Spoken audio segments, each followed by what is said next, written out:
3 minutes de réflexion spirituelle. Chers amis, l'évangile des disciples d'Emmaüs que nous lirons ou entendrons en ce 3e dimanche de Pâques est un chemin d'éveil spirituel. 2 hommes marchent, ils parlent de Jésus, mais ils ne le reconnaissent pas. Le ressuscité est là, à leur côté, et pourtant leurs yeux restent fermés.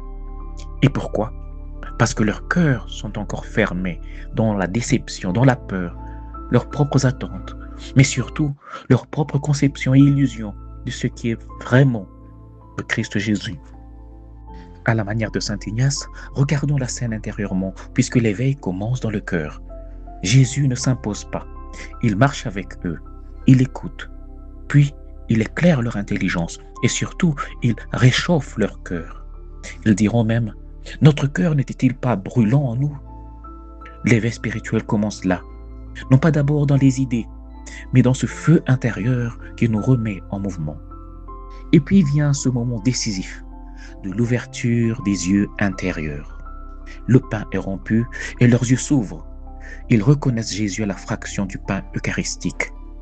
Mais remarquez, ce n'est pas un miracle extérieur, comme le penseraient plusieurs adeptes aujourd'hui du New Age ou autres mouvements occultes ou ésotériques en quête de l'ouverture du 3e œil pour percevoir des réalités profondes ou supranaturelles de notre univers. Mais l'ouverture de ce 3e œil est davantage ici une transformation intérieure. Chers amis, nous vivons une époque où l'intelligence artificielle nous donne accès à une quantité phénoménale, immense de connaissances. Mais la vraie question demeure, avons-nous les yeux ouverts ou simplement informés ? Avons-nous un cœur éveillé ou simplement une intelligence connectée comme l'IA qui peut analyser, calculer, répondre, mais elle ne peut pas aimer, reconnaître ni brûler intérieurement? Dans la 2e annotation de ces exercices spirituels, saint Ignace de Loyola disait que ce n'est pas d'en savoir beaucoup qui rassasie et satisfait l'âme, mais c'est de sentir et goûter les choses intérieurement. Le grand risque aujourd'hui n'est donc pas l'ignorance comme telle, mais une forme subtile d'aveuglement intérieur, c'est-à-dire avoir tout vu sans vraiment reconnaître la présence du divin en nous et autour de nous.